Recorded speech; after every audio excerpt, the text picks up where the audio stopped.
Good afternoon. Today is August 4th. It's been a little while since I last streamed. My last stream was on June 4th when I celebrated N64 Day uh, by playing that racing game. I think it was Cruisin' World. Anyway, so where have I been the past 2 months? Well, there's been a lot going on, really. June was full of, well, I was sick in June for a couple weeks. My computer, my main computer, it started choking up again. I mean, it was down because of those video card issues. We replaced that, got fixed, and now there's some other weird issue where it's like freezing on startup.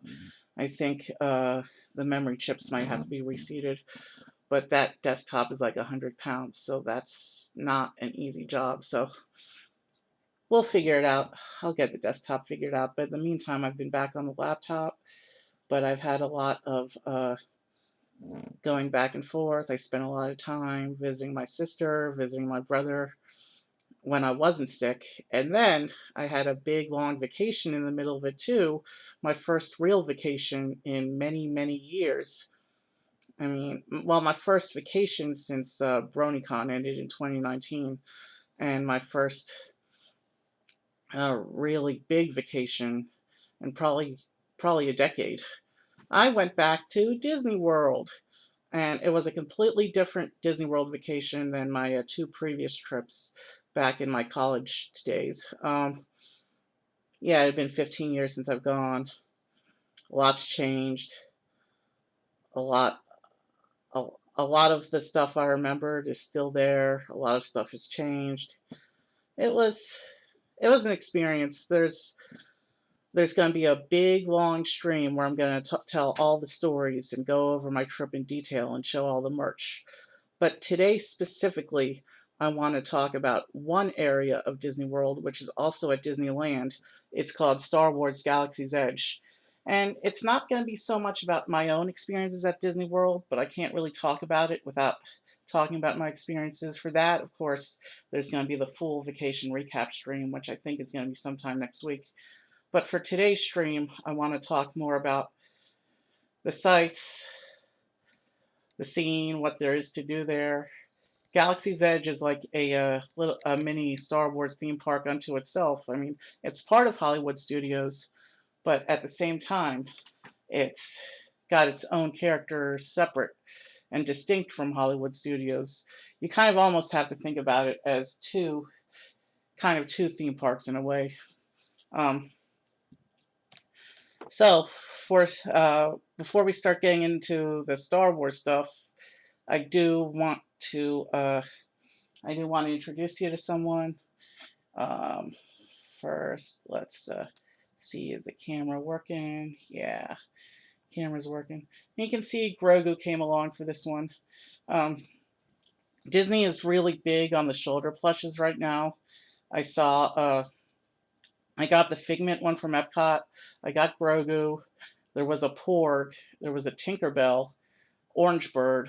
There were a couple others. But Figment and Grogu are the ones I got. And I got Tinkerbell for Shayna, so. um, Alright, why am I on this cam? Right. Yeah. Hey, Oreo! Come here for a minute. I want to introduce you to Oreo. Not sure. This camera might not be the best. There he is. My lighting's not the best either. But yeah, Oreo's our family dog. He usually stays at the other house, but we're dog sitting this week. So he's with us for, actually, for almost 2 weeks. He's going to be with us until next weekend. So let's get right back into Galaxy's Edge now. Yeah, I don't really have any more channel updates to do, so let's get right back into Galaxy's Edge. I forgot to activate a picture. Hold on. All right, we'll start with the tunnel into Galaxy's Edge. So you go to Hollywood Studios, and there's two entrances into Galaxy's Edge, and they have this in Disneyland too, but I'm not sure exactly the layout there. Except I know that within Galaxy's Edge, the layout's supposed to be about the same. So there's two entrances into Galaxy's Edge. There's the entrance on one side is next to Muppet Vision, and it's this tunnel. And then on the other side, there's a much less prominent entrance where it just goes straight into Toy Story Land. I want to talk about the going into and out of Galaxy's Edge for a bit while we're talking about this tunnel. I found the tunnel to be kind of immersive. They've designed it so you can't see Galaxy's Edge from Hollywood Studios, and you can't see Hollywood Studios from Galaxy's Edge. The way this tunnel is designed, there's actually a slight curve inside, so you can't see the other side. So that was interesting. But on the other side, there's no tunnel at all. You just walk from Toy Story Land right into Galaxy's Edge. So I thought, well, Galaxy's Edge is supposed to be this immersive setting on another planet, and with the tunnel, the Imagineers kind of hand wave the whole going into space, having to travel through space to get to another planet part. But with recent Star Wars canon, they've been doing a lot of weird Force things, like the whole Rey Kylo Ren thing, and that's all weird. So I have this head canon where inside the tunnel, there's kind of a Force nexus, and you walk through it, and it teleports you to the other planet. And because California and Florida are supposed to have the same layout, I have this headcanon that the Force remembers whether you came from California or Florida. So when you go back through the tunnel, you get deposited back into either Disney World or Disneyland, depending on how you entered the two, which is interesting. But on the other side, I didn't really have a way to handwave just walking from Batuu right into Toy Story Land with no attempt to hide the transition whatsoever. And then I thought, wait a minute, Toy Story Land. And in Toy Story Land, everything is designed so that you're the size of a toy. So you see giant, oversized other toys. Like, so the headcanon there is, hey, well, there's been lots of Star Wars action playsets over the years. You're just walking into a Star Wars action playset. That's the best I could come up with for entering and exiting Batuu on the Toy Story side. But the cool thing about the tunnel is the music. There is the Galaxy's Edge theme music can be heard, and John Williams actually came out of retirement to do the theme music for Galaxy's Edge, and he did two different versions of the theme music. So the one version that you actually hear in the park, it's this quiet, gentle wind melody, very reminiscent of Middle Eastern kind of music, kind of mysterious sounding, but very peaceful. I liked it. But he also wrote a concert version, which is that bombastic, uh, fanfarish kind of tone that John Williams often uses for Star Wars music. Really action paced. It's a really nice theme music. Um, Maybe I'll link it sometime. All right, let's get into so what to do in Galaxy's Edge. Well, I actually had my only encounter with Rey shortly after coming through the tunnel. When we went through the tunnel the first time, I was with Shayna, a couple other people in our group, and Shayna hasn't really had much exposure to Star Wars yet. She's seen the Lego Star Wars Holiday Special, and because of that, she became obsessed with Darth Vader. So that was pretty much the extent of her Star Wars knowledge going in, which wasn't even real Star Wars; it was parody Star Wars. So we go into this tunnel and we're walking through the resistance. I'm trying to point out what everything is to her, right? Because we see the X-Wing, we see a droid, and so we're walking up a path, and I see Rey walking, well, more like stealthily crouching down the path. She was doing that stealth crouch walk that you kind of see spies do in sometimes in video games. And so I casually said to Shayna, "Hey, that's Rey. She's the Jedi who's leading the Resistance." And Rey turns to me and says, "Quiet. We're trying to hide from the First Order." I thought that was pretty silly that I had a Rey encounter, even if it was being criticized by her, because I was just trying to tell Shayna who everyone was and everything. So that was pretty cool. And then we got started with the Star Wars stuff itself. Where to begin? There's a lot to do in Galaxy's Edge. Like I said, it's a theme park to its own self. I had 5 key experiences in Galaxy's Edge, which I will detail here in no particular order. Um, where to begin? Let's start with, okay, Millennium Falcon. That's an easy way to start. At the center of Galaxy's Edge, the big centerpiece is this life-size uh, Millennium Falcon. And there's a ride with that, Millennium Falcon Smuggler's Run. The ride itself, I gotta say, the Imagineers are clever. The ride itself is not technically in the Falcon, because otherwise the Falcon wouldn't be available for photo ops for all the queues spiraling around it. So what they actually do is the entrance to the ride is in kind of this cave behind the Falcon, where Hondo Ohnaka has built a smuggling warehouse. And so you're walking through this, the queue is his smuggling warehouse inside this cave, and then eventually you twist and turn enough times in the queue, you kind of forget about the Falcon, the actual Falcon sitting outside. So you actually enter into the Falcon, in through the warehouse. There's an entrance into the Falcon interior, which is actually separate from this model. It's kind of clever how the Imagineers did it. And then, of course, you're in the Falcon, and then you do this whole ride. And this is the big centerpiece, and everyone who goes into Galaxy's Edge gets a photo at the Falcon. I did myself too. You'll see that later. All right. Hondo Ohnaka, like I said, the main character of Smuggler's Run, he sends you on a smuggling mission to Corellia. So this is his famous appearance in the queue. So you finally go through this queue and you get into the Falcon, and right before the cast members let you into the cockpit, you come to a room, and the room contains the famous chess table. Not chess, Dejarik. Let's call it like it is, guys. This is Dejarik, which is that hologram game that Chewbacca and R2-D2 were playing in Episode 4 when, with the famous "Let the Wookiee win" line. So yeah, everybody knows this holo chess table. And they do call it holo chess at times in canon sources. So I have to believe they have some kind of actual chess in addition to the Dejarik that we see actually played. And there's Shayna.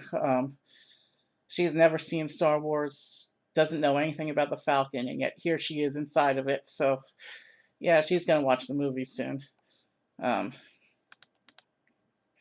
And here we are in the cockpit itself. I grabbed the shot quickly right before putting on the mandatory seatbelt. And as you can see, I'm sitting in right pilot seat. This is a moment, especially if you're in right pilot. Now, I was excited just going to be able to fly in the Falcon. I thought it'd be a special experience in its own right. I mean, it's an experience I had waited for like pretty much my entire life, to be able to fly in the Falcon.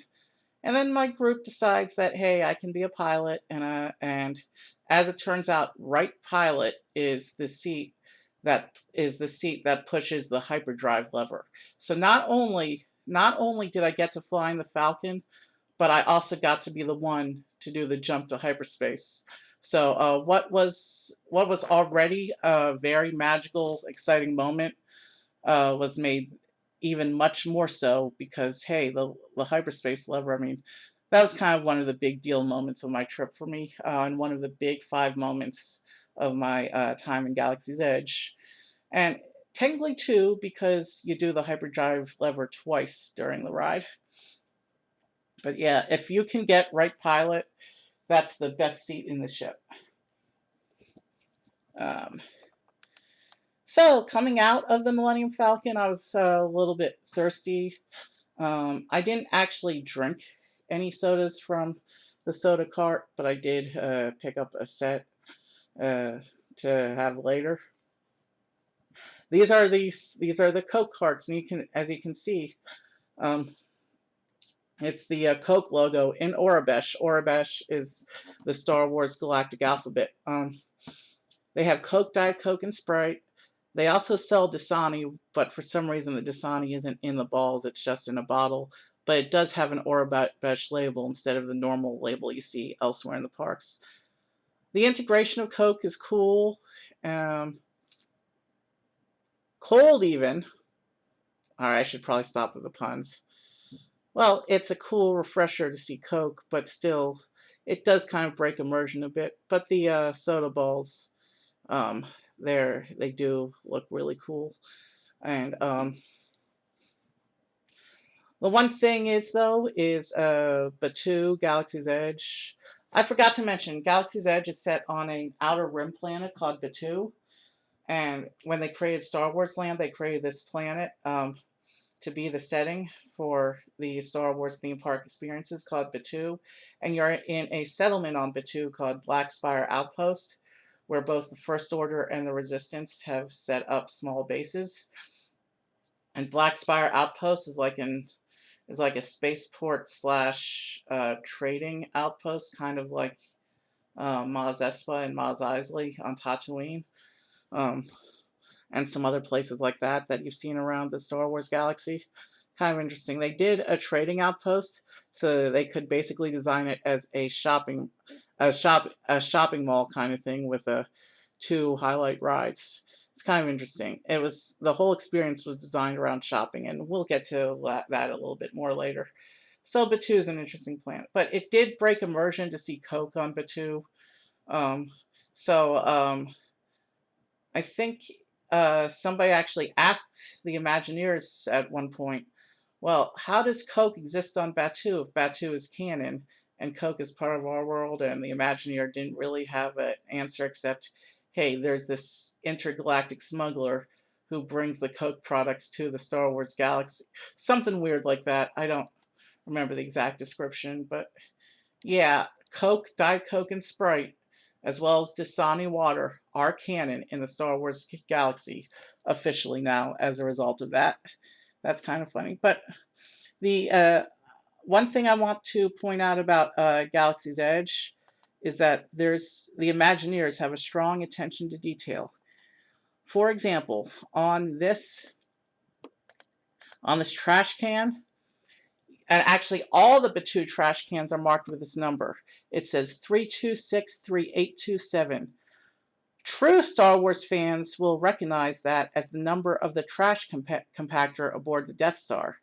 The trash compactor was number 3263827 in Episode 4. That's the trash compactor where Luke, Han, Leia, and Chewie almost got crushed and where they met the Dianoga. So that was a cool touch, and that's the only reason I have a picture of a trash can. Actually, a lot of the trash cans in Disney World are themed to their area, and this is no exception. Another example of the attention to detail that the Imagineer is shown on Batuu is here is a close-up of the underside of the cockpit. I couldn't really get close, but I used like the zoom on my camera, which is why it's still kind of a little bit distant. I would have zoomed closer if I could, but if you go under the cockpit of the Millennium Falcon in the middle of Batuu and you look closely, you can see where the circle is, this other shape. That's actually a toy-sized model of the Millennium Falcon that the Imagineers hidden there.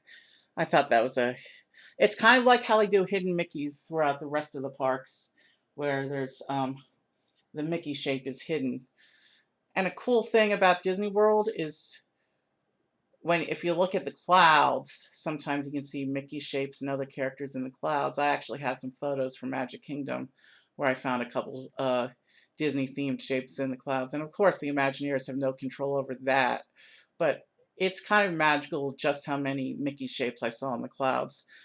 But yeah, this baby falcon here is an example of things like the hidden Mickeys that the Imagineers throw in. Another cool example of details and stuff, you'll notice in this picture,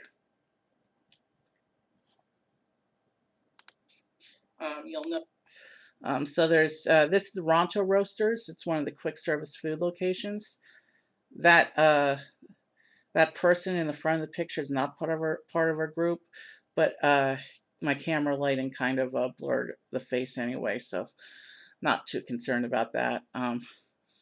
Because that person was not intentionally in our photo, and you can see the camera blurred it, so they can't be recognized. So, but you can see Ronto Roasters is run by this droid chef, and his oven here in the middle is actually an old pod race engine that he recycled into an oven. Well, at least in the backstory, I mean, the Imagineers never built the rest of the pod racer or anything, but in scene, it was an old pod race engine, which tells me that at one time there was actually pod racing on Batuu, and that'd be an interesting hook. The fact that it's a pod racer engine in the first place is significant because Star Wars hasn't done anything with pod racing since releasing Episode 1 and the video game version of pod racing back in 1999. They did a one of those cockpit style immersive arcade machines a couple years back. I've only ever seen it one time in person at the local Dave and Buster's, but other than that, they haven't really.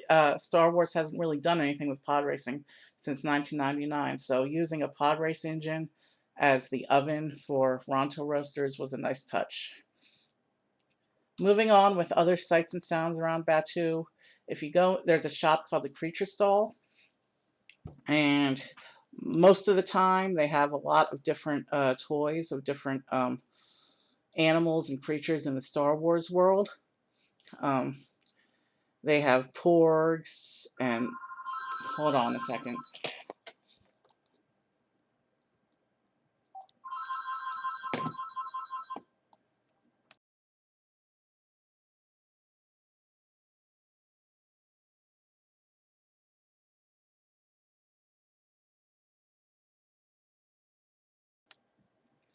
So they have porgs, um,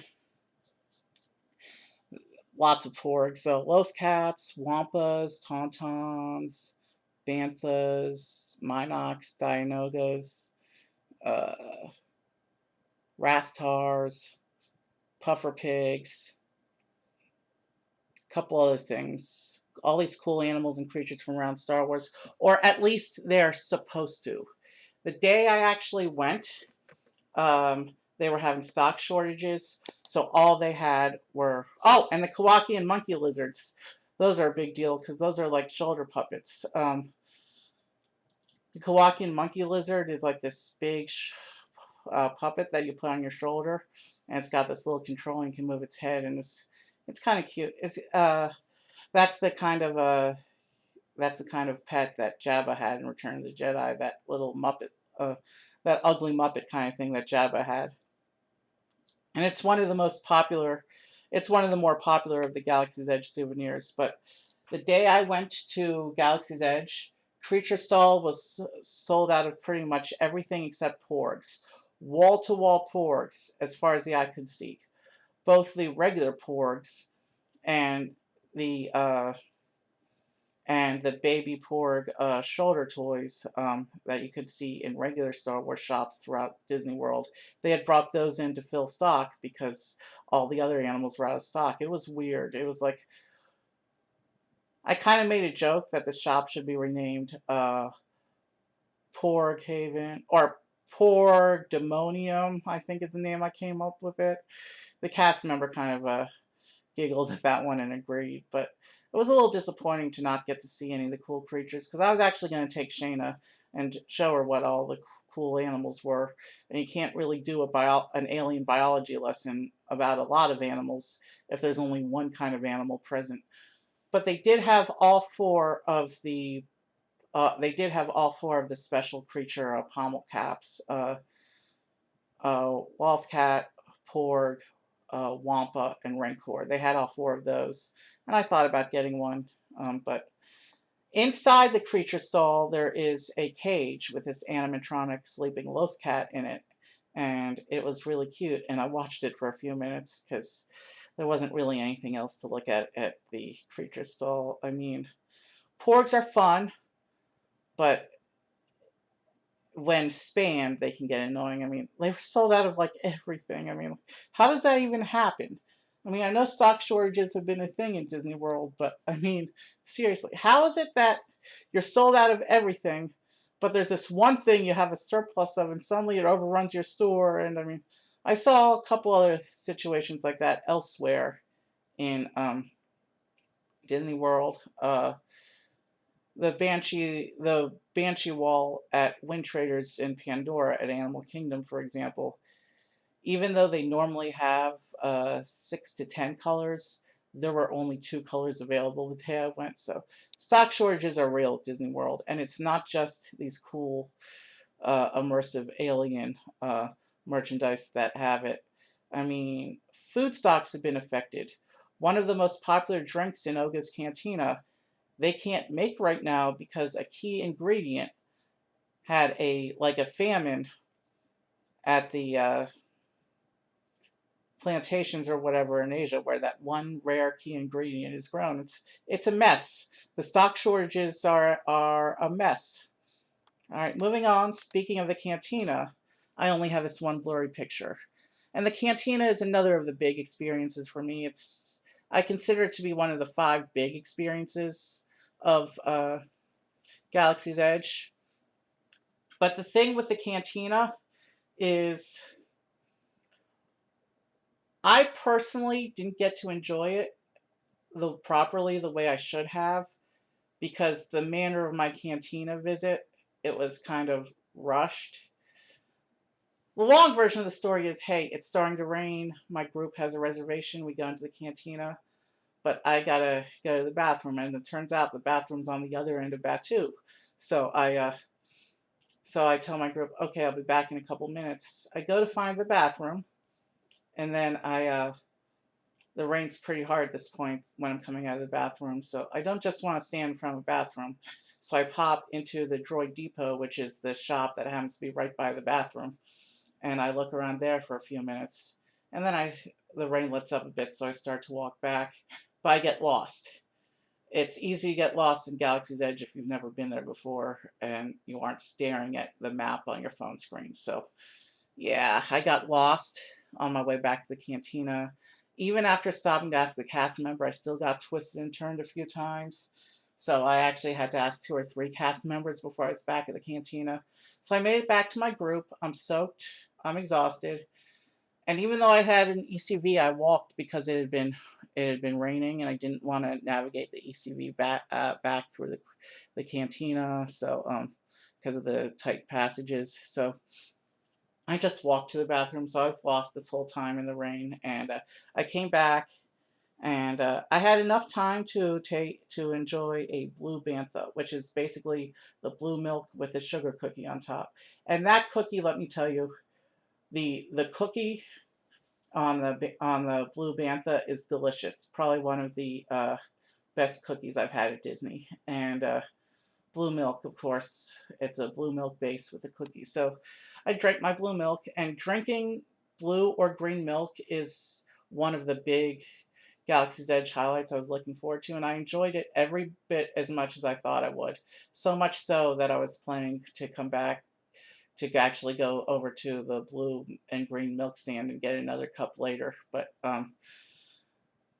the Cantina version I read is a little bit different from the version of the blue milk stand.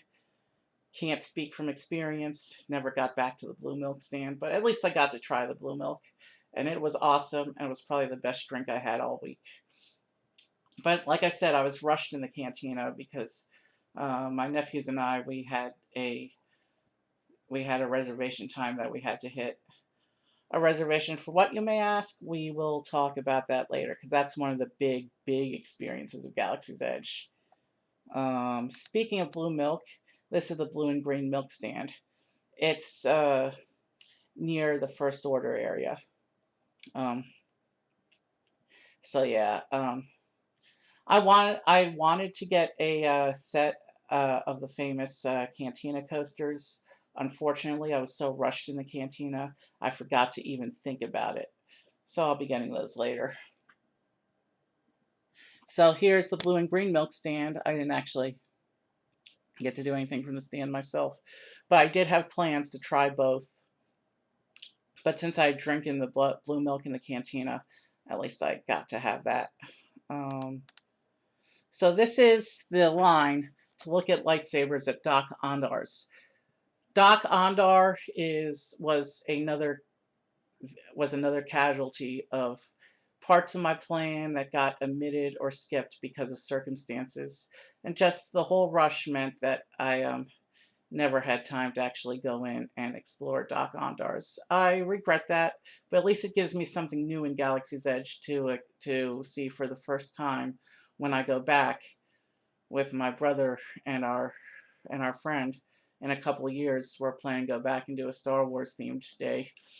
But that'll give me something to see fresh, new for the first time then, because I didn't get to see it this time. So it's not a total loss. Plus, there wasn't anything I particularly was interested in buying from there. There's a lot of cool stuff at Dok-Ondar's, but I had a limited budget for my souvenirs, and I had to make it last for an entire week for theme parks and springs. So I had to be conservative at Dok-Ondar's. I had to be conservative at Galaxy's Edge, which was only my second day. So in the future, if I go back, I'll make sure to bring a couple $1,000s for souvenirs, and half of that's probably just going to be for Galaxy's Edge to pick up all the souvenirs I didn't get this time. Story for another day. All right. So yeah, so we missed going into Dok-Ondar's, but that's okay. And another cool place at Galaxy's Edge is the First Order Plaza. You can see a TIE shuttle in the back, the First Order banners. Stormtrooper presence is very heavy in this area. You can actually see stormtroopers go as far as out as the marketplace, but I definitely had a few stormtrooper interactions. At one point, for example, I was driving my ECV, and it wasn't a particularly crowded stretch of path, and I tried to be a safe ECV driver, so I would totally turn my speed down on crowded paths. But when there was open space on the path, I would crank up the speed, and it made getting around a little more efficient. I didn't crank up the speed too much. Even still, there was a big open path, and as I was driving, a pair of stormtroopers stopped me and um, and made like they were going to arrest me for speeding. Now, the thing about stormtroopers in Galaxy's Edge, those are some of the best character interactions at all, because the stormtroopers, they're the First Order is supposed to be this big, effective military force, and in the movies, they're downright terrifying and scary, and they're really effective in the movies. But the stormtroopers on Galaxy's Edge, it's more of a joke. And I mean that literally. The stormtroopers are like comic relief in Galaxy's Edge. Funny interactions like pretending to arrest civilians, aka the guests, for playing on their data pads, their cell phones, because hey, when you're in Disney World, you gotta have your cell phone in your hand the whole time, because you can't do Disney World these days without the My Disney Experience app. It's unfortunate. And also there's another Play Disney app that has features in Galaxy's Edge, but I didn't do the Play app. I already didn't I already was rushed for time in Galaxy's Edge, so I didn't get to really see the features on the Play app. But yeah, if you're in Disney World, you'll be staring at your phone screen a good chunk of the day, because the My Disney app and all the, especially if you have Lightning Lanes and Genie Plus and Disability Access Service. And let me tell you, Disability Access Service, if you can get it, I recommend it. But that's a talk for when I do my vacation recap stream. Another big place in Galaxy's Edge is the Droid Depot. Now, the Droid Depot actually has two sections. There's one section which is just a regular retail store, where it's like toys, clothes, merchandise, collectibles that are droid themed. But then there's also the build your own droid experience. This is the conveyor belt, and you can see a whole bunch of different droid parts in different colors coming around. You can build a BB droid like BB-8, or an R droid like R2-D2. And so I did one of those, and I know this picture's a little blurry. My camera doesn't like motion. But you can see that there's a third kind of droid now, the C-series droid, like Chopper from Rebels. So yeah, you can build a droid, and other cool things I saw, the Dejarik set. Within Galaxy's Edge, the Dejarik set and the Sabacc set are available from Tatooine Traders. We talked about. Did I say Tatooine Traders? Big oof there. Toydarian Toymaker. There's a shop next to Creature Stall called Toydarian Toymaker, and they have all sorts of in-universe style toys. Like they have wooden dolls of like stormtroopers, plushies of various characters, but it's all very in-universe style. It's there's a scene in Rogue One, if you remember the prologue scene of Rogue One, where you see Jyn Erso as a kid and she's holding that doll when Krennic comes to arrest her parents. Well, they have basically toys of in that style. There's even a Jar Jar toy, Jar Jar Binks. Like, why would there be a Jar Jar Binks toy in a sequel in a Outpost set in the sequel area when he's a hated character from the prequel area? But it was a cute toy, and they have Sabacc and Dejarik. This is the Dejarik set. This actual photo was not taken at Toydarian Toymaker in Galaxy's Edge. This was taken at another store called Keystone Clothier. In the front of Hollywood Studios, there's a big shop called a Keystone Clothier, and half the shop is Star Wars stuff and half the shop is Marvel stuff. And I've seen that as an outlet for some of the some of the Galaxy's Edge stuff as well as the generic Star Wars merchandise. I want to make that distinction now. In Galaxy's Edge, you won't find Star Wars branded merchandise because it's supposed to be like this immersive land. You're actually there in on Batuu in the Star Wars galaxy. So none of the merchandise or souvenirs are labeled Star Wars. I guess some of them are labeled as Star Wars on the tags or whatever, but the packaging doesn't really say Star Wars because you're there. Whereas you look at the Star Wars merchandise that's sold in the rest of the park outside of Galaxy's Edge, over in places like Tatooine Traders at Star Tours, Keystone Clothier, and over in Disney Springs, you look at that Star Wars stuff, that all has the Star Wars merchandise. Because that's merchandise celebrating the movie, series, and franchise, whereas Galaxy's Edge, you're actually there. So in Galaxy's Edge, there's no such thing as Star Wars because Star Wars is an Earth creation. It's kind of cool and weird, that distinction. But Keystone Clothiers is sometimes used as an outlet for Galaxy's Edge stuff. And the weird thing, I saw a rack of Kowakian monkey lizards at Keystone Clothiers, but they did not have them at the Creature Stall in Galaxy's Edge that day, which I thought was really weird. Because I mean, you're in the park, and the monkey lizards are supposed to be from Galaxy's Edge. So if you're in the same park, and the money's all going to the Disney merchandise division anyway, what would have been the big deal of just moving that rack over to Creature Stall so there'd be more than just porgs, you know? But we come full circle. This Dejarik set from Toydarian Toymaker was also at Keystone, along with a few other things from Galaxy's Edge.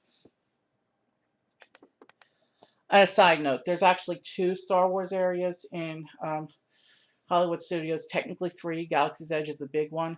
But there's the original tiny Star Wars area next to Star Tours, which is next to Muppet Vision.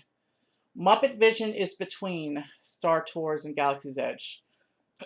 So if they wanted to, all they would have to do is move Muppet Vision.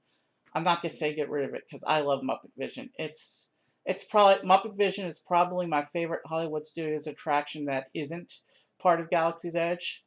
Um, so I would be really upset if they got rid of that. But it's right between Star Tours and Galaxy's Edge. So if they wanted to bring all the Star Wars stuff together, then they would have to move Muppet Vision. But in the little Star Tours area, there's a couple other things. There's a store called Tatooine Traders, which is basically a big Star Wars toy store. And they have a build your own lightsaber deal, which isn't anything like the Galaxy's Edge one. I recommend the Galaxy's Edge one if you can afford it. But Tatooine Traders is a fun time. And they also have the stage next to Star Tours, which used to be the Jedi Academy stage. And Jedi Academy was a show they had where kids would come up and they would learn how to play with lightsabers, and then they would Darth Vader and Darth Maul would come out, and Kylo Ren would come out, and they would have mock fights with them with the lightsabers. It was a cute show. When the pandemic hit, a lot of experiences were suspended. A lot of shows were announced coming back later. Jedi Academy was announced as reopening at some point. But when we went, we noticed that all the Jedi Academy signage had been removed, which is the reason for this photo. Since I didn't really do anything in the Star Tours area, this photo would not have existed otherwise. But I took this photo just to show, hey, look, they removed the signage. So I have a feeling that that the show is permanently retired, and they just canceled it quietly instead of planning to bring it back soon. Um, I wouldn't be surprised if the show never comes back, because if the sign's gone, that strongly implies that it doesn't. But I hope that they use the stage for something.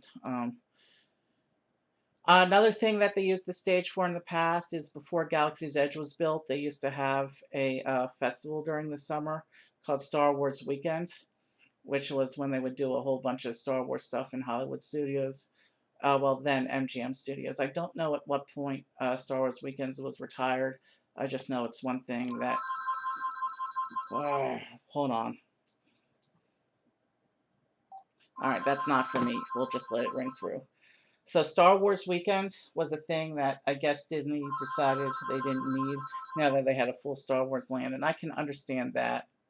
Um, but that AT-AT that they have in the scenery, the laser cannons on the front of the cockpit, they actually shoot water sprays.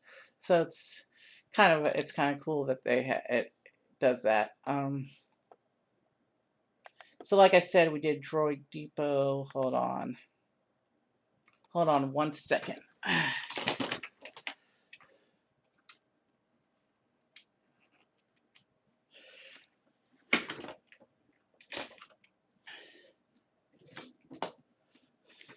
Like I said, we did Droid Depot, and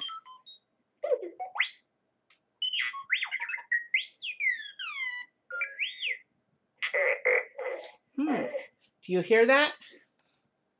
Do you hear that?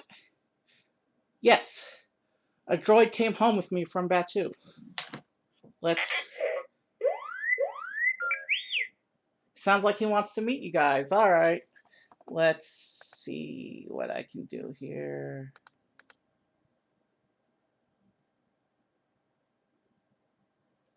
Um, Hold on. Yeah, there he is. A little bit. Let's see.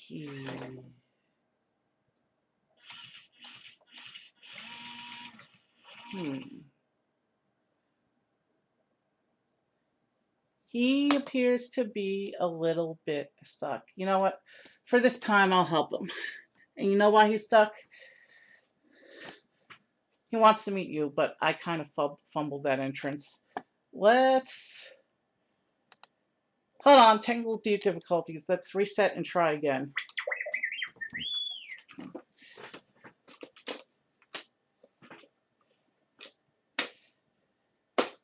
When have you known the stream not to have technical difficulties? Right? Let's try this again. All right.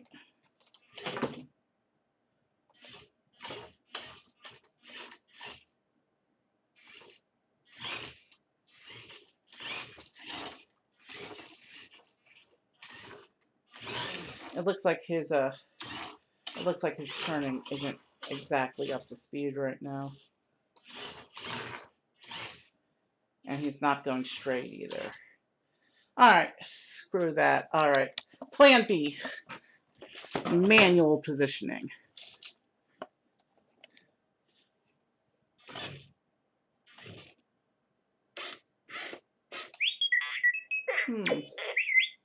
Still not the best on camera. Let's try. Trying to make it so I can get a good view of him.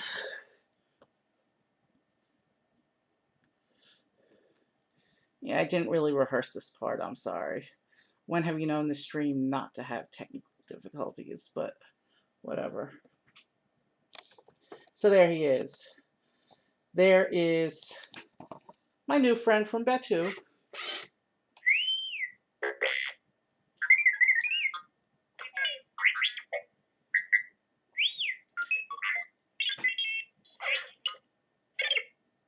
He's trying to ask me when Shane is coming home so that because he likes playing with her.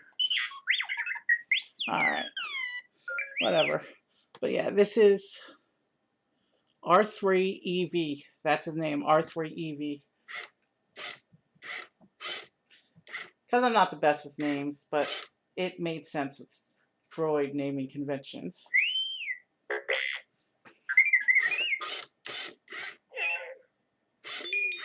So Droid Depot is another one of the big 5 experiences. And you go in and you pick all these parts off the conveyor belt. And then eventually, once you've picked all your parts, you get to go over to this workstation where a cast member will help you put it together. And looks like Grogu's starting to get a little tired as well. That's okay. Alright,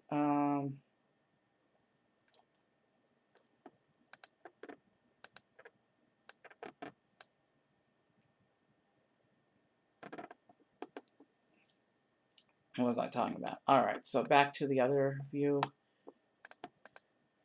The day after Galaxy's Edge was actually one of my break days where I didn't go to a park. And my stepdad's nephew actually lives in Orlando, so we arranged to meet for dinner that night. So I brought R3 along, and we went to the House of Blues. And this is R3 chilling at the House of Blues, which is one of... I was going to say it's one of the best restaurants in Disney Springs, but that's not really fair of me because I only ate at 2 restaurants in Disney Springs, and there's a lot of them. So I will say, of the very tiny sample size of restaurants that I have eaten at in Disney Springs, House of Blues is the better one. I think that's the fair way to say it. And while we're on the subject of R3EV,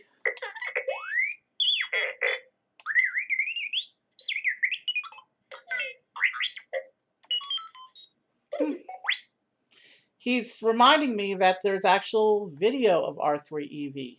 Video of his moment of activation.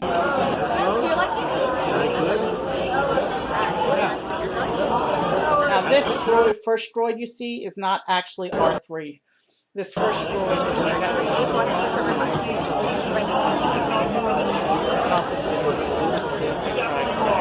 Now when you see that light, that's what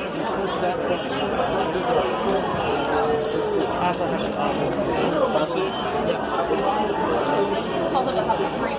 activated.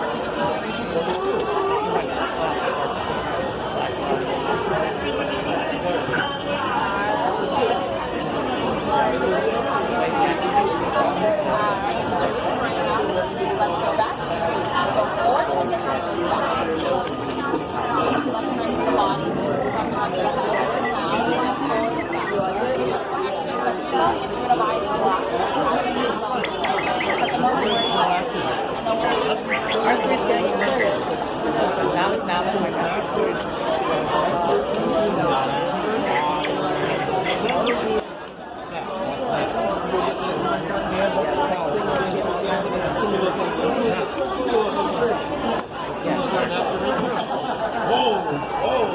that's R3. You'll notice R3 looks a little different. Pause and restart. I can break it up. I can edit it later.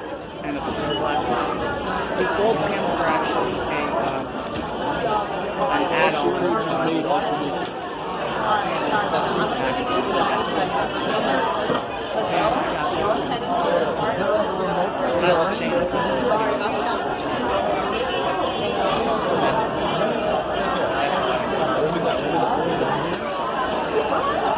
All right, are you ready to activate? Yes. That light is They're like playing with the song.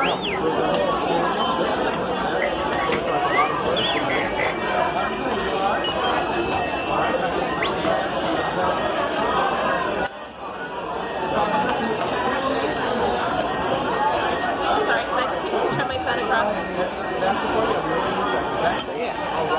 Alex. Alex. He's asking if he can stay in Washington.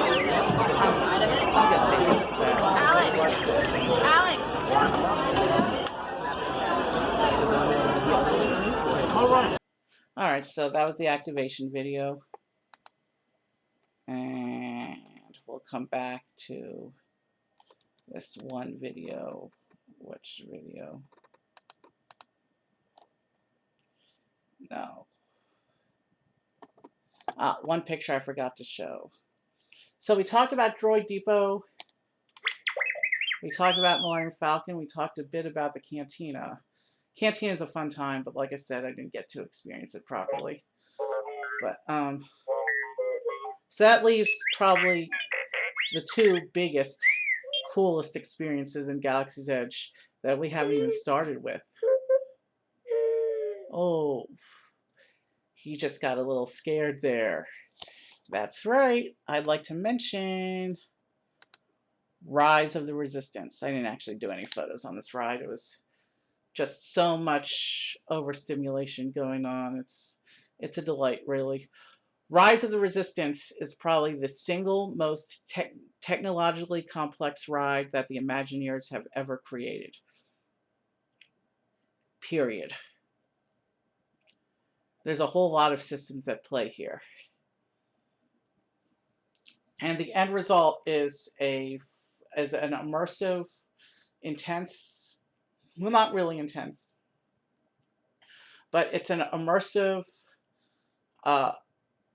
exciting ride which takes you through a battle between the First Order and the Resistance. Lots of action, lots of drama. Kylo Ren's in there. Rey has a scene. Finn has a scene. Poe has a scene. I mean, all your favorites, they're in there. Hux is there. Lots of stormtroopers. There's AT-ATs. There's a lot. And there's even... No, I can't mention that part without spoiling the ride.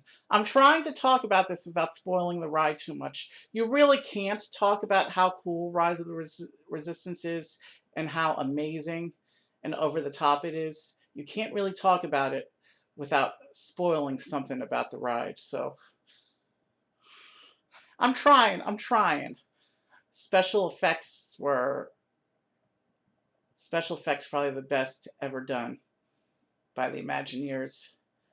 There's even a scene where two characters are a screen projection, where they're actually on a screen, but somehow they've made it so that the shadows are cast on the walls in front of the screen.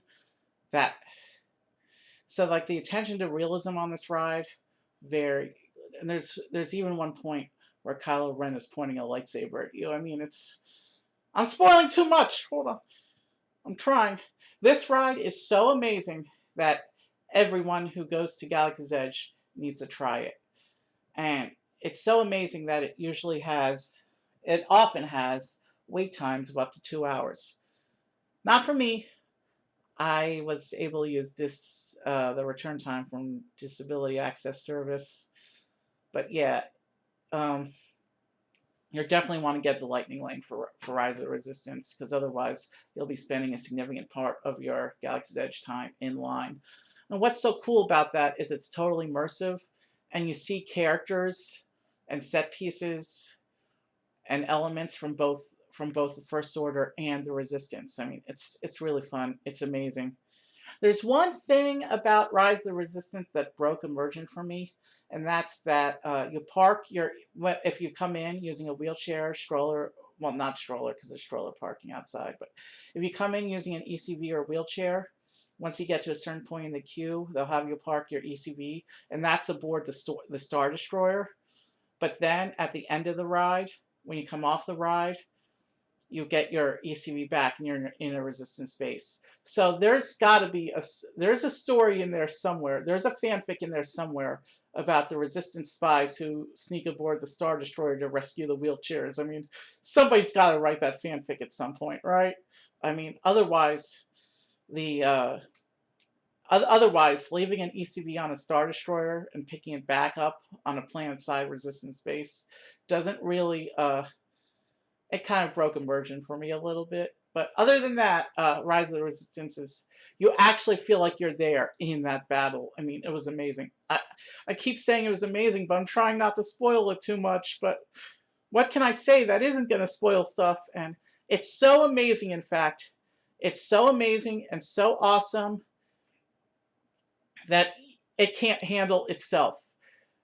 Rise of the Resistance is known to break down more frequently than most other Disney World rides. It's so technologically advanced and it has so many moving pieces and different effects that it has considerable amounts of downtime. The day I went, it was down for half the day. So I'm lucky I got to ride it at all. And I'm so glad I did. This was one of the 5 big moments for me. The other big moment, which we will talk about, I want to talk about the merch a little bit. The other big moment.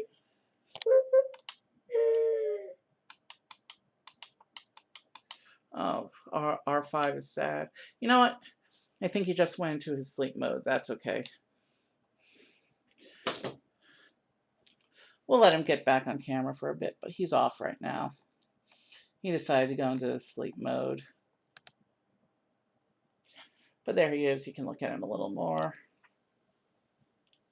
Grogu's getting tired also. Okay. We'll talk about Savvy's lightsaber workshop in a few minutes when we're talking about the merch. But let's get let's get into the merch a little bit. So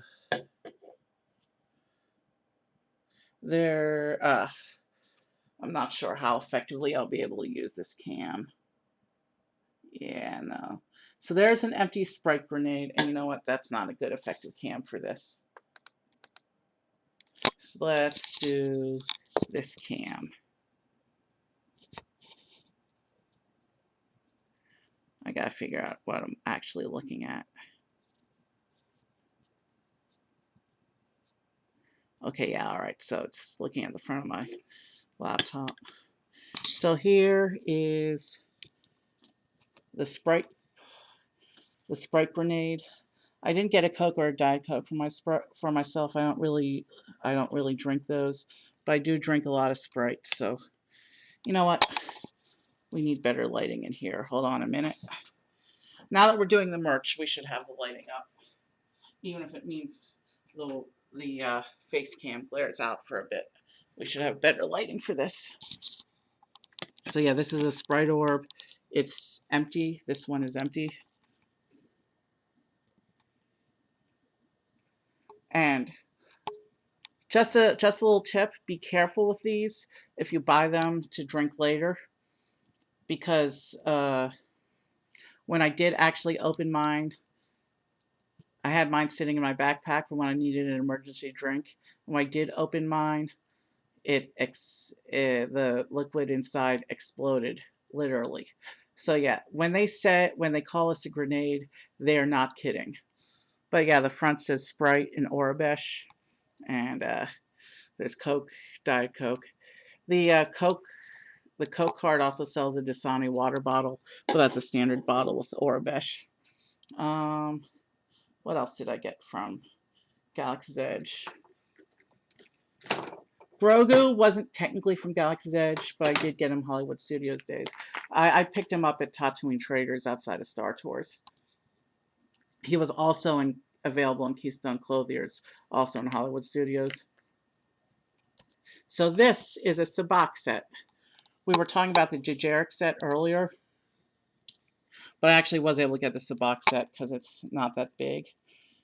This is the card game that Han Solo and Lando Calrissian were. Hold on, let's. All right, that's bad. That's probably best. This is the card game that Han Solo and Lando Calrissian were gambling the Millennium Falcon over. So next time, oh, I have it upside down, and it says 2 to 8 players. So the next time I actually do game night with my brother and our friends, we're going to go ahead and play Sabacc. We're going to give it a try. And I don't have any spaceships to gamble on it, though, so it'll just be a casual game, I guess. I'm not sure what that animal on the front is supposed to be.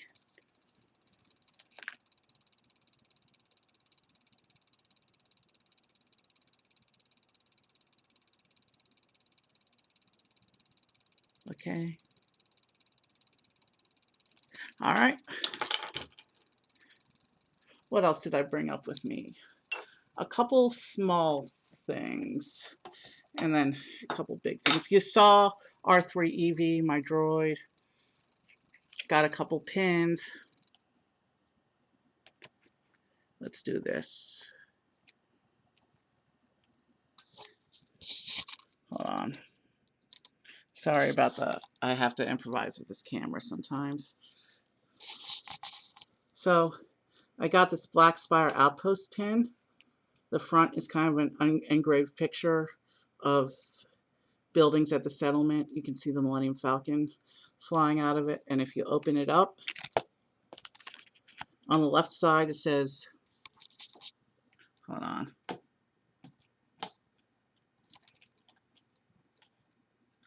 I lost my mouse. Hold on. All right, on the left side, it says BSO Black Spire Outpost, and the right side is a picture of the marketplace. You can see a Wookiee and an astromech droid walking into the marketplace. You can see some other citizens, a shop, some background, and in the distance you can see a couple stormtroopers. So yeah, this was a cool pin. It's my only Galaxy's Edge pin so far, and I want to show you. It came on this Galaxy's Edge card.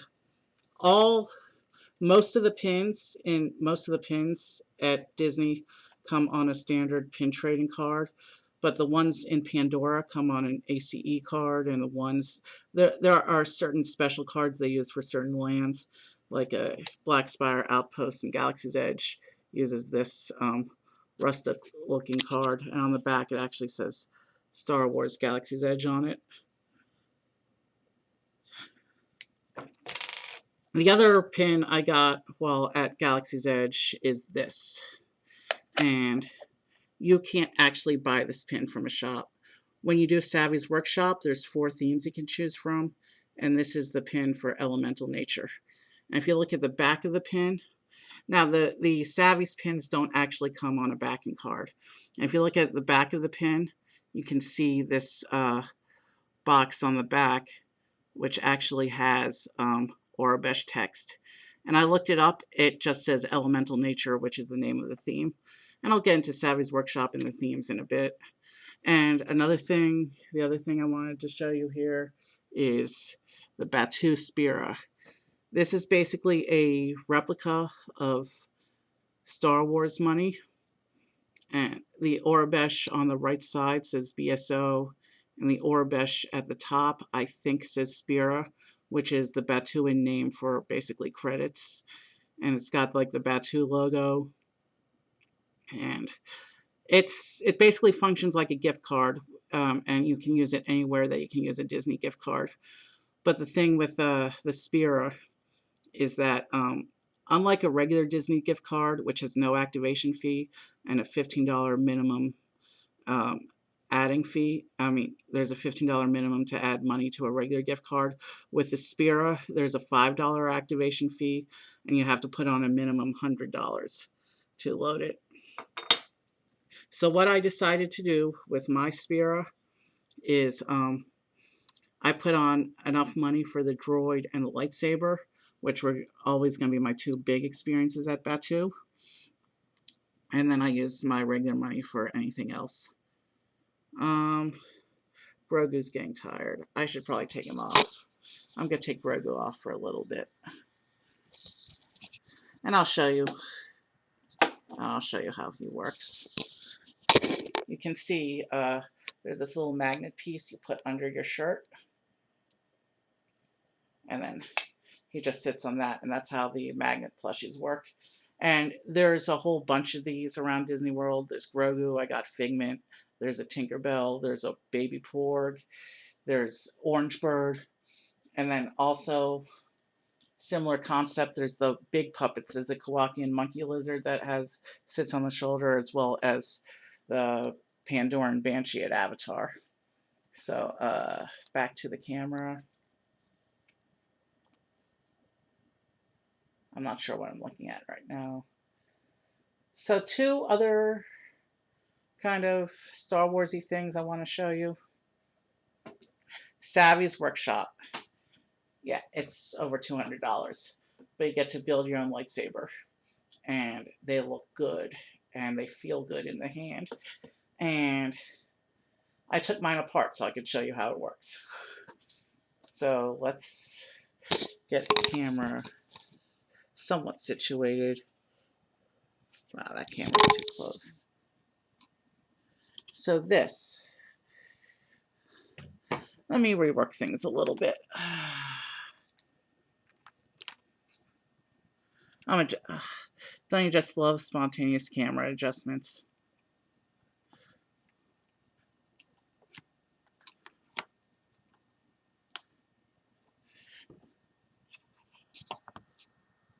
Still a bit on the close side, but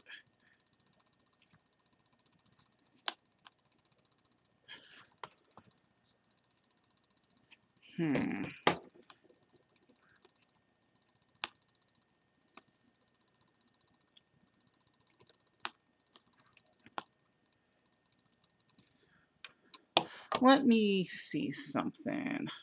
Sorry, technical difficulties again. I didn't really rehearse this part because I was rushing to get things started. We'll just have to use the basic face cam for this. So, when you go into Savvy's, there's a whole show, and so I don't want to give away this show too much, but I do want to show how the lightsaber works because it's a cool piece of tech. So first, I'm going to show you the Kyber crystal. The first piece. When you go into Savvy's, the first thing you have to do when you register and pay is to pick your theme.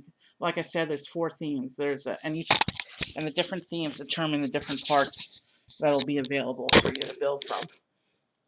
And each theme, there's 2 emitters, pick 1, 2 pommels, pick 1, 2 switches, pick 1, and 4 sleeves, pick 2. So there's a power and control, which is basically dark side Sith inspired lightsabers. The evil stuff. There's protection and defense, which is basically looks like ancient Old Republic stuff. There's a lot of golds. They look nice and fancy and expensive. There's peace and justice, which is basically modern Jedi kind of things. They look pretty standard, still good looking. And then elemental nature, which I felt was the most unique looking of the set, which there isn't much in canon for elemental nature, but it's made of like natural parts, like things like bantha hide and well, I'll show you because I got elemental nature. So the first, once you're actually in the show, the master will introduce the gatherers, and then he'll talk about kyber crystals. And the kyber crystal is the heart of the lightsaber, what actually powers the lightsaber. Well, not really, because what really powers the lightsaber is this little piece that you don't actually see when you're in the workshop, because this piece is pre-inserted into the core. This is actually the battery pack. But when you're there in Galaxy, you kind of forget about when you're in the moment enjoying the show, you kind of forget about things like battery packs and stuff like that. So the kyber crystal, the heart of the lightsaber. And you can choose from green, blue, red, or purple, but Doc Ondars actually sells all those colors plus also yellow and white. So if you have indecision about your lightsaber color, you can, it's not a big deal because you can always get another kyber crystal right afterwards. So you put the crystal into the crystal chamber. That's the first step of building a lightsaber.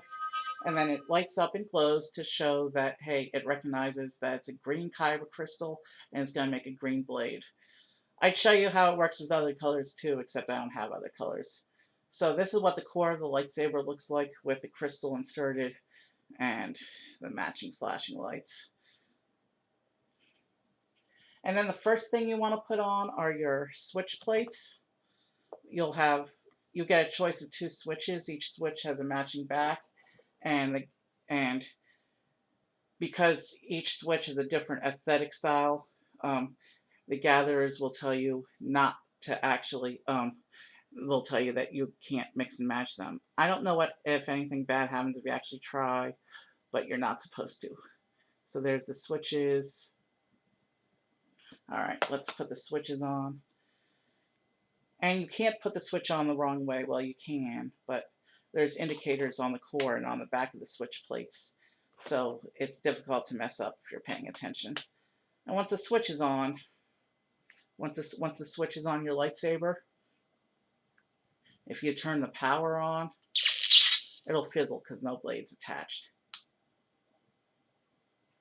And then you start adding your parts. The next thing to do once the switch is on is you add the sleeves. I got this nice, beautiful bantha hide sleeve. And the other sleeve I chose was this one with the Brylark wood pattern. Brylark wood is a very strong wood available on Kashyyyk, the home of the Wookiees.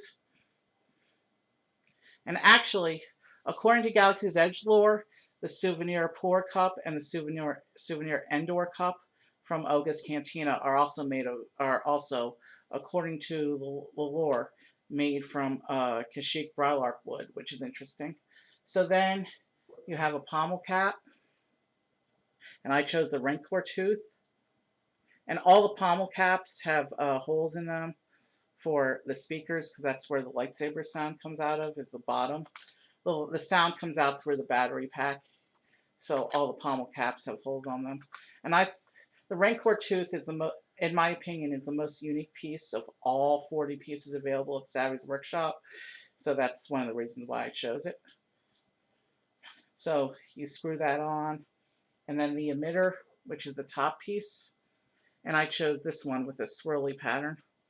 And a bunch of the elemental nature pieces that I didn't pick also have a continuation of the swirly pattern, which I thought was pretty. And I thought it was like a good representation of air or vines, you know. It really goes within the nature theme of elemental nature. So let me just make sure everything's tight. And the parts are made so you can take them off easily to swap them out if you do a parts collection. So here is my lightsaber. It's a little difficult to get it all on camera, but I like this look.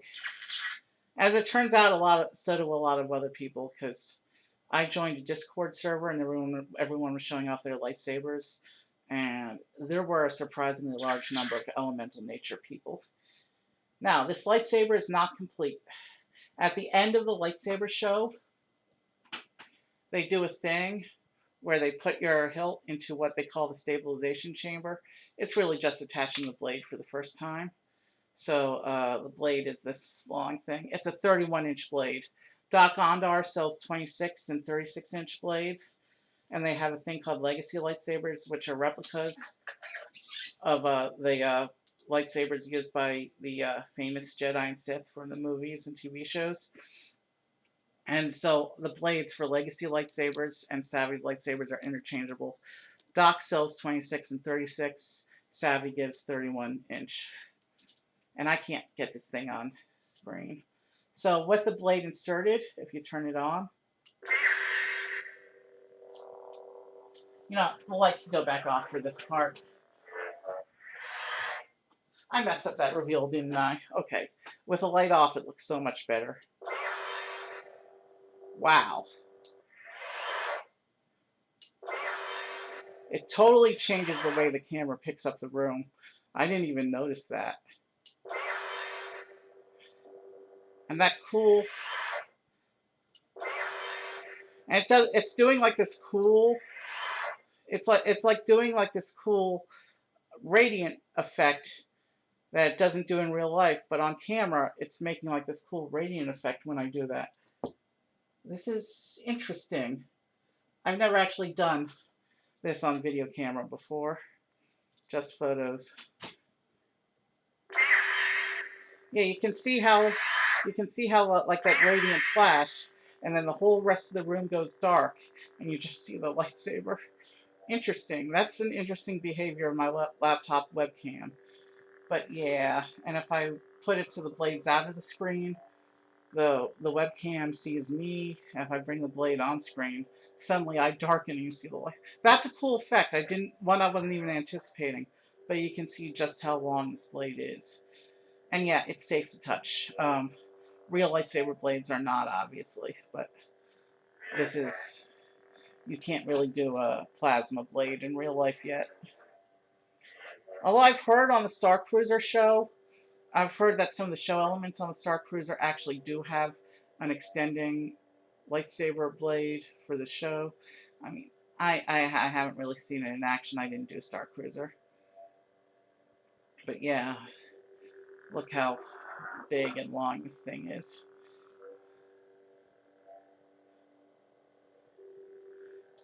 You can hear the hum, and if I move it, it makes motion sounds.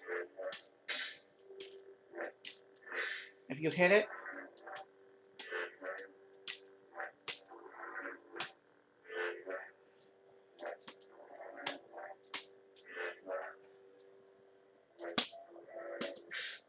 yeah. If you hit it hard enough, it makes clashing sounds and flashes. I don't want to break it, so let's not do any more of that.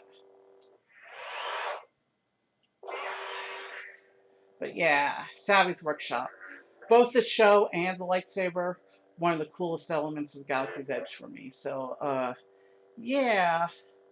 We talked about Rise, we talked about Savvy, we talked about Droid, we talked about Oga, we talked about the Falcon. So yeah, those are like all the major talking points for Galaxy's Edge. We talked about the stores too, we talked about the Coke. So what's left to do? Well, as an aside, remember I was mentioning being in Disney Springs the day after to meet my stepdad's nephew for dinner? Well, that day while I was in Disney Springs, I went to the Lego store. And I was looking for one specific Lego set. And I also heard there was a custom build your own Lego minifigure experience. Well, I want to tell you the story of finding the set, but it's not relevant to the Star Wars story, so we'll save that for when I'm doing my vacation recap. One of many stories. I have a feeling that's going to be a 3 or more hour stream because I'm going to be telling all the stories. It'll be next week or the week after, probably the week after, because we've got the kids visiting this week, so probably easier to do it when they're not here. So it may be another week or two before I do my my full vacation recap stream. But long story short, I didn't do the fancy build your own Lego minifigure. I did the cheap version. Yeah, like the lightsabers, the build your own minifigure experience at Lego has both a cheap version and a fancy version. So I had some money left over for my Lego budget. So I ended up buying, back to the other cam, I think.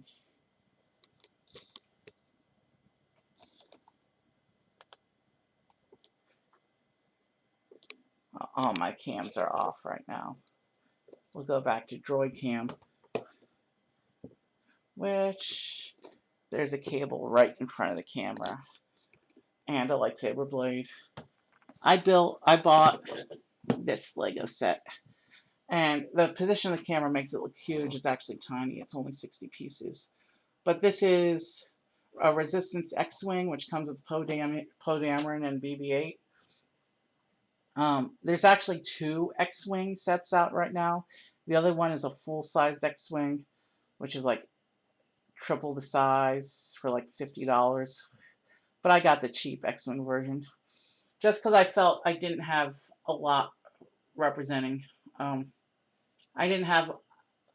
Yeah, I show you a lot of cool souvenirs out here, but I didn't really have a lot representing Galaxy's Edge because, like I said, I had to be mindful of my budget because I was very limited for the whole week. So I got this as one of my. Even though I didn't get this at Galaxy's Edge, you can't get Lego. You can only get at Disney World. You can only get Lego at the Disney Store in Disney Springs. I did get this to represent, kind of represent my time on Galaxy's Edge. Let me switch back to the other camera and we'll get into it. We'll go ahead and build it together real quick. And it just, you can see, oh, I just want to show you this. You can see there's some water damage on the box itself. That's because it actually I got caught in a downpour that day right after buying this. The insides aren't affected. Lego's packaging always is nice, but so the insides aren't affected. Just something I wanted to show. Yeah, the random rainstorms, the random afternoon rainstorm in Florida is at Disney World is no joke, and it can mess up a day. Some, but not all rides close during the rain. I'm trying to see how to get into this. I think my best bet is to just take advantage of the rain damage and tear that side. That's probably not where it was intended to be opened. But yeah, I'm in.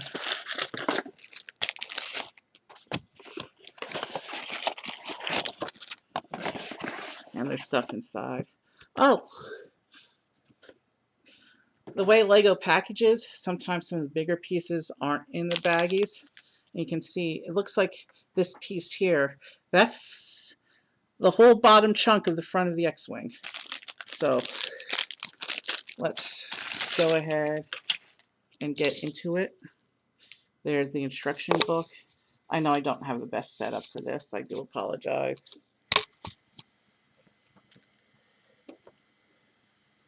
Might let me clear out some area over here. I think is my best way to do this.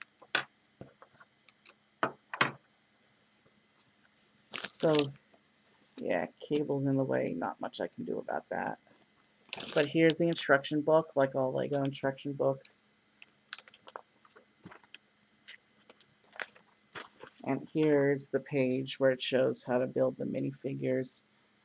And that's where we're gonna start it.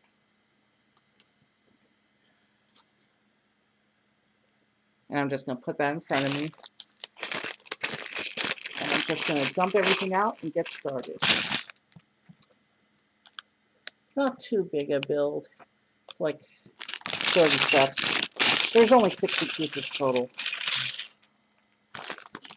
So let me just get everything out and we'll get started building.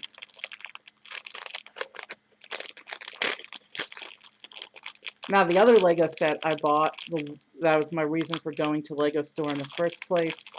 That's going to be a separate stream in its own right, which the only thing I know about that stream is I'm going to work on fixing up these camera angles before I attempt that one, because that's like a 300 piece set. I anticipate that being a full stream. And the other thing about that set is I want to do it after I do the vacation recap stream, because I'll be showing the merch during that. Alright, so let's go ahead and lay out. I'm going to do this my best to do this effectively. Well, BB-8 is just 2 easy pieces. So let's put them right there. Trying to do this so my fingers aren't terribly in the way, but you can't really help that with BB-8. So there's BB-8's bottom and BB-8's top. And it's tight, but you can actually spin the top a little bit. So there's BB-8.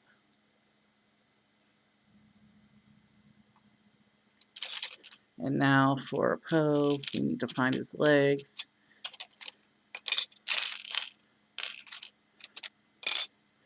Yeah. So there's the legs, body. You know, standard Lego minifigure affair. His head is somewhere. Oh, and that's cool. It's one of those double printed heads where you can see him with 2 different expressions. So you can see here he's got his smiley head, his little famous smirk. If you turn the head around halfway, you can see his more serious face. Let's go with smirk. And Lego can do that because they basically hide the hair. They hide the back face behind hair or hat or helmet. Speaking of helmet, let's put his helmet on. Let's line up the face because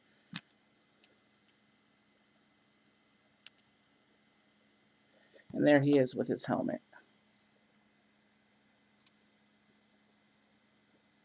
All right. That's a cool helmet. Lego's attention to detail is amazing, even on the small sets. If you look at the side, oh, it's not focusing. I don't know how well that's coming up on camera. It's not, sorry. It's not focusing on this tiny detail. But there's actually a Rebel / Resistance logo. The Resistance uses that same bird-like, vague, abstract bird shape logo that the Rebels used. So the Resistance and the Rebels are pretty much the same. Oh, and the instructions say he also has one other thing. And nice. You know what? The instructions say to put it in his right hand, but I'm going to make him a lefty, at least as far as the blaster is concerned, because I'm a lefty. And you never see Lego instructions tell them to put the weapon on the left hand unless they're dual wielding. So this version of Poe is going to be a lefty. So let's see if I can work a little magic here.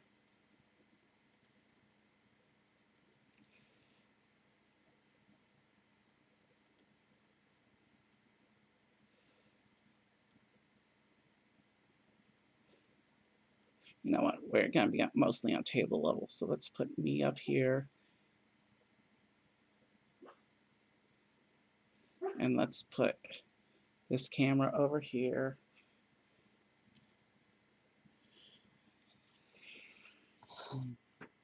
And let's do, you can see R3 in the back there, but let's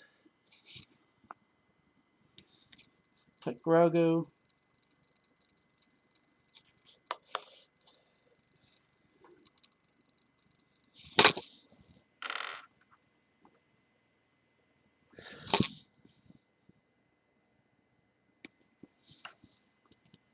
And BB-8.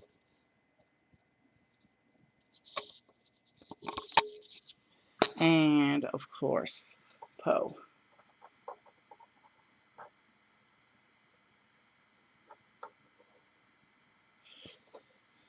Not sure how well that looks, but it's good enough, I guess.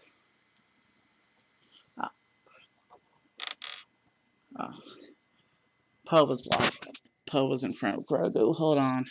Let me see if I can fix things here.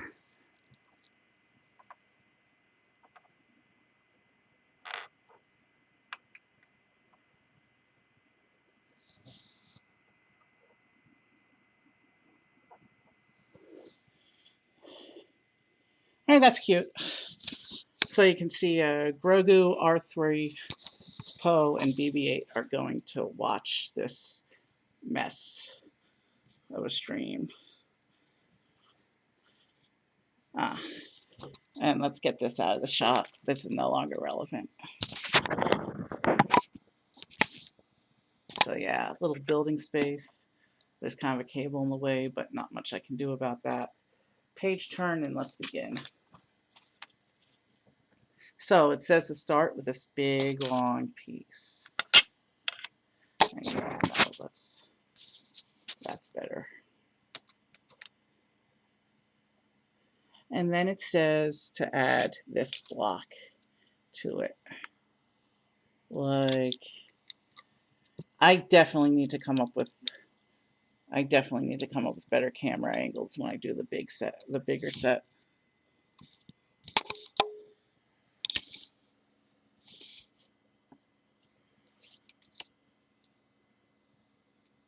But you can see I put that piece in.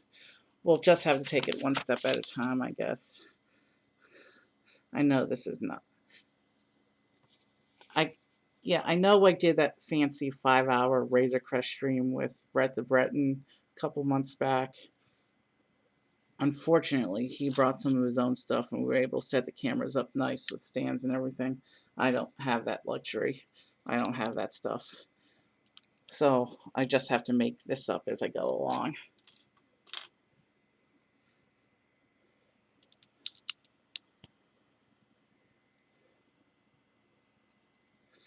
Alright.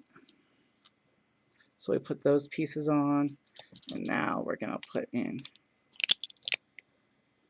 And I'm going to move the camera as we work, but I want you to be able to see me actually do things. I'm trying to do this as much on camera as possible.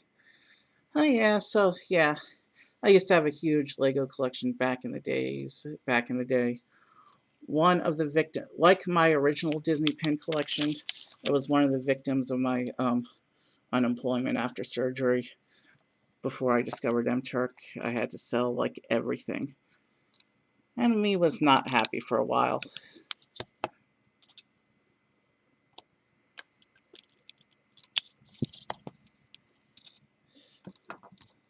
Alright, that's on. And now, let me see if I can get that into camera.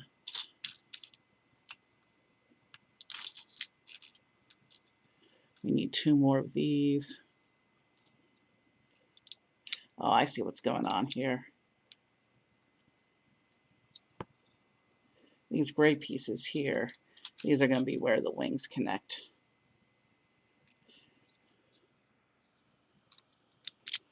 And yeah, this is awkward. This is awkward not only for the camera, but for hand positioning as well.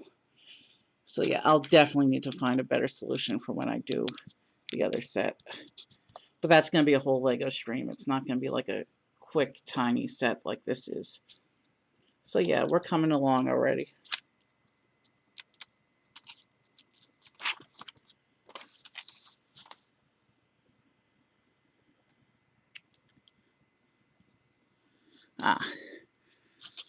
Here's one thing I've always liked about vehicles in Lego.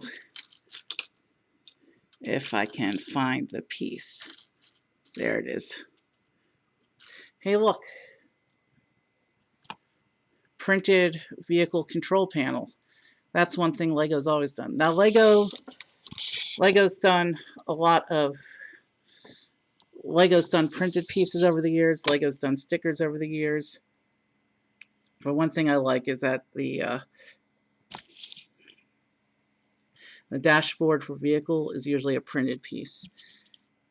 Even on sets that do a lot of, that otherwise do a lot of stickers.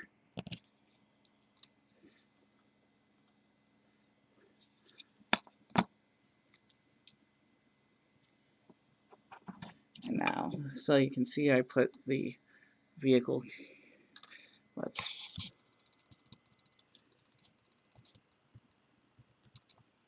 you can see I put the vehicle control panel on. And now let's put these pieces on. And you can see the camera slipping and sliding. My hand contorting in weird ways to put pieces on so I can hold what I'm doing on camera. This is not an optimal solution.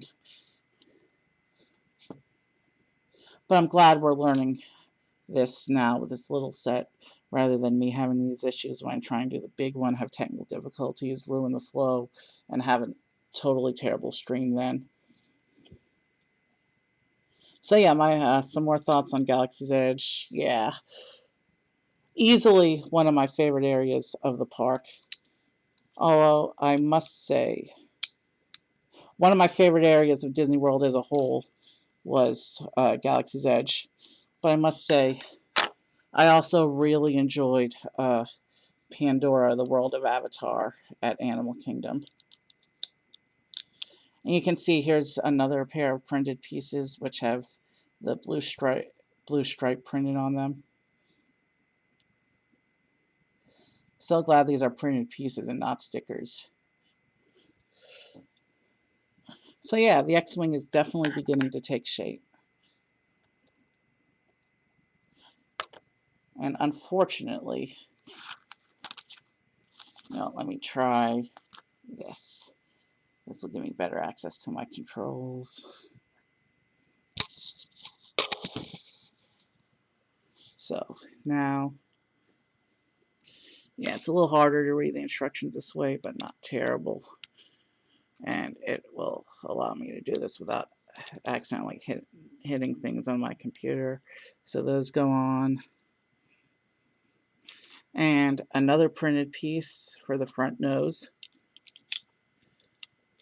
And actually, there are subtle differences between the Rebel X-Wing and the Resistance X-Wing.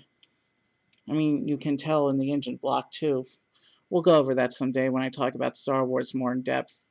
Another thing that happened recently in the Star Wars world, the Obi-Wan show, and now the trailer for the Andor show.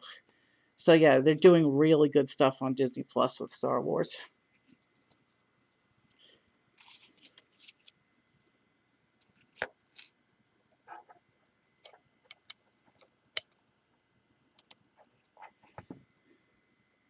I can't imagine building the full-sized $50 X-Wing using these camera angles in this method. That would not fly. No pun intended. But as you can see, yeah, it's really starting to take shape now.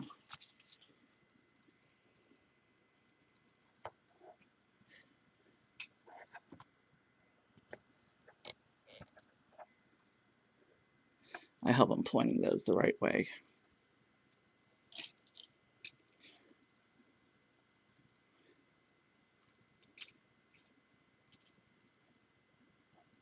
There's another piece. Yeah, there it is.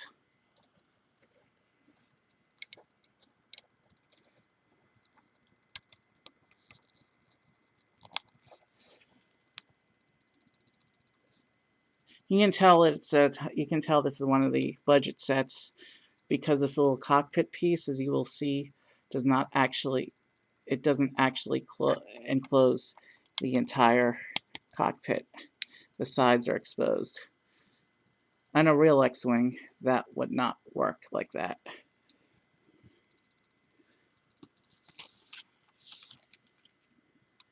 Okay, it says I'm supposed to build 2 of this next thing.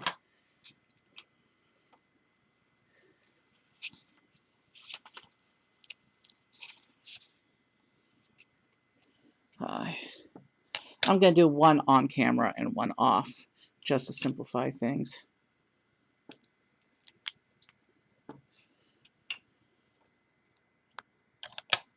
Since we're supposed to build 2 identical parts for this.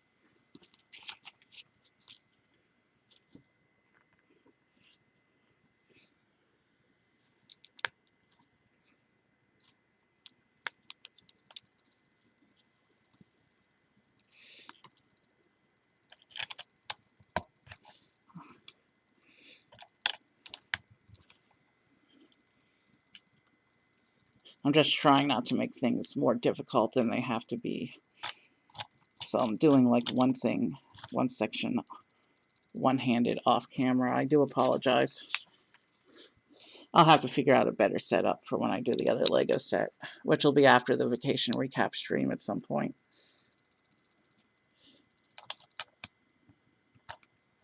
Let me just check this other piece and make sure everything's secure since I did it one-handed. And now,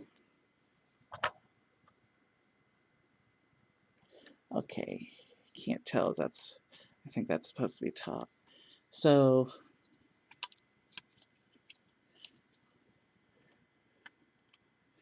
these attach on like this.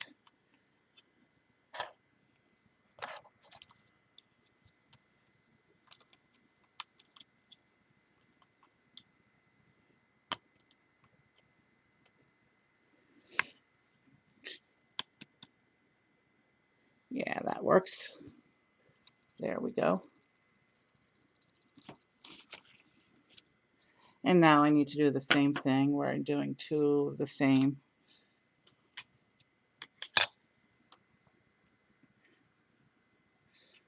It looks like these pieces are very similar.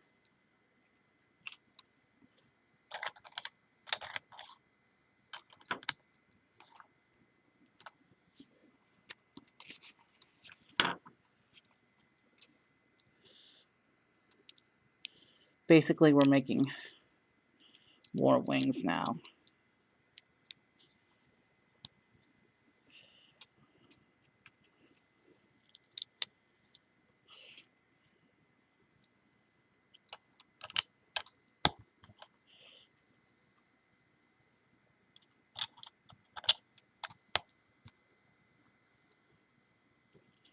It looks like these wing pieces are identical to the others.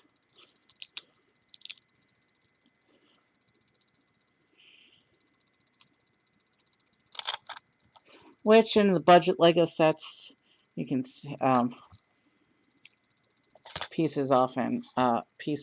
similar pieces are often made identically.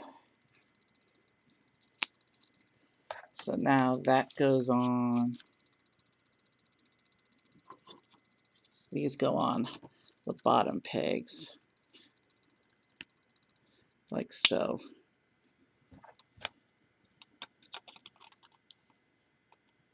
Yeah, I can definitely see the differences between this and the big version.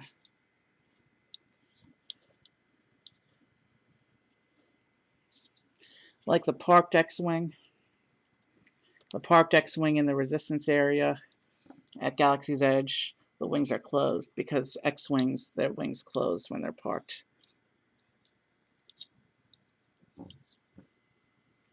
So yeah, that's where we are so far. So we're basically got a basic X-Wing, and now we add the distinctive cannons, and I think that's going to be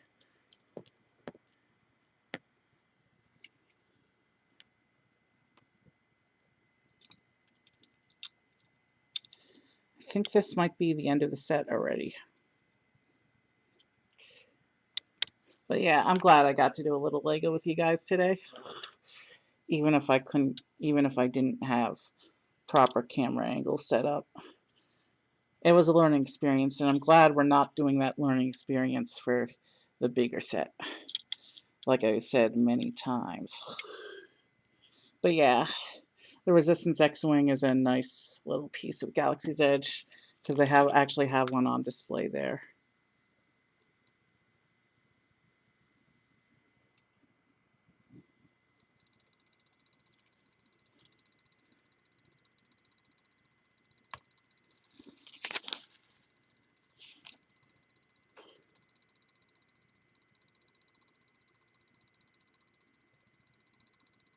What's it showing me? But that piece is... I'm confused about something in these directions. Hold on.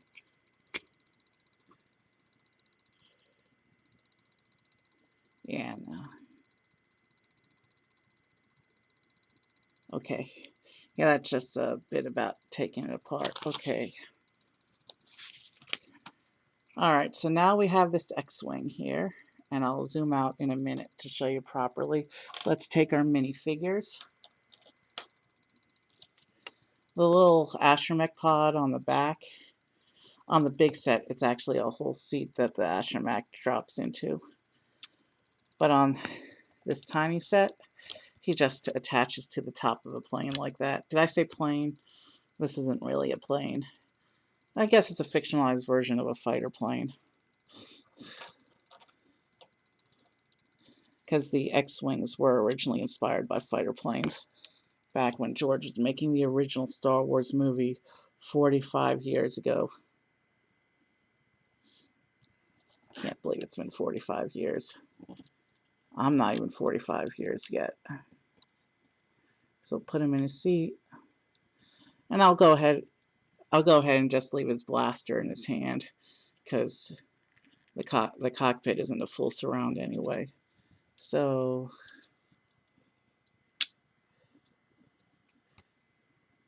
there he is sitting in there, and cockpit down. There's Poe in his little X-Wing. I gotta say, for a mini set, this isn't too bad, and it looks a lot like the real thing, even with minimalist pieces. Why buy the $50 set when you can get just as good an X-Wing at half the scale? that's easier to play with. Mind you, the $50 set is huge. It's like this long. I can't even do it. But yeah.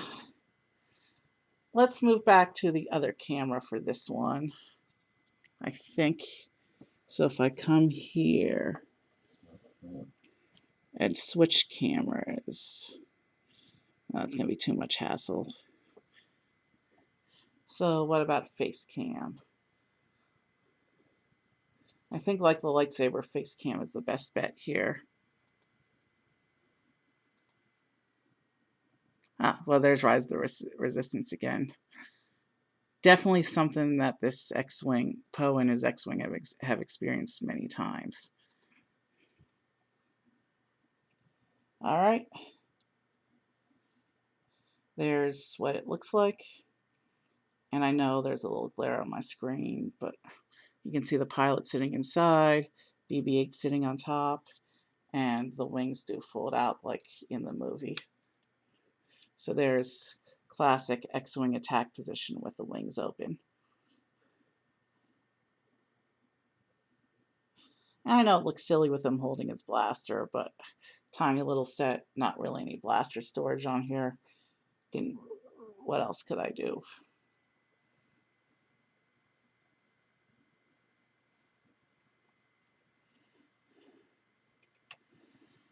One moment.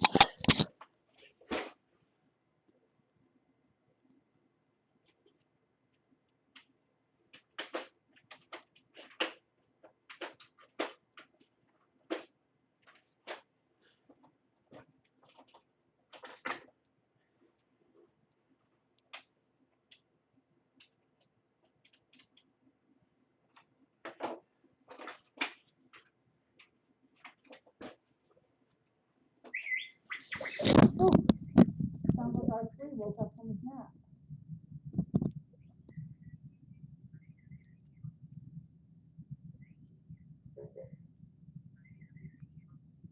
He reminded me that I never did that Star Wars to-do concert that I promised during May celebration. But, so I guess we got a couple big streams coming up. We've got Vacation Recap stream where I tell all the Disney World stories in detail. Probably gonna be a couple hours, lots of photos. We were gonna have the Lego stream. Obviously, we're gonna keep doing our regular stuff with Marlin and stuff. And apparently, I owe you guys a Star Wars kazoo performance. All right. So it's my birthday month. I'm sure that's gonna be arranged. Not on my birthday though, because we're gonna have a full house that day. It's a weekend this year. My birthday's a weekend this year, so we're gonna have a full house.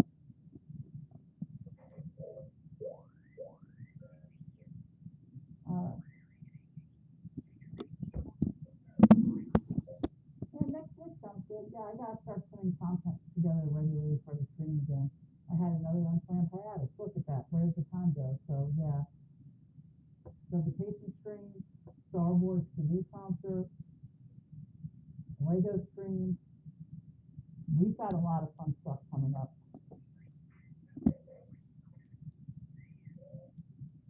Yeah, that sounds good.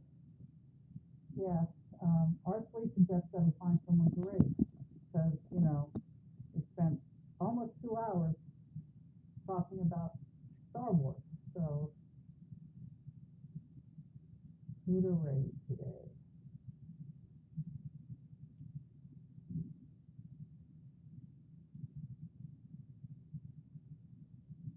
I know who we're raiding.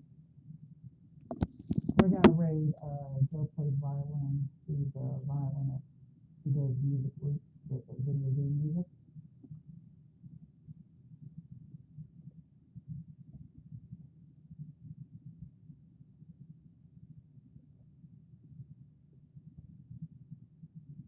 Alright, raid thing was created. Have a good day, everyone.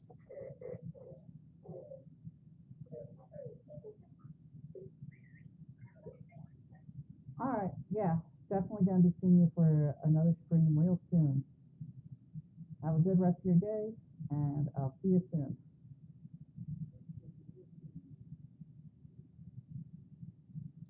and almost forgot.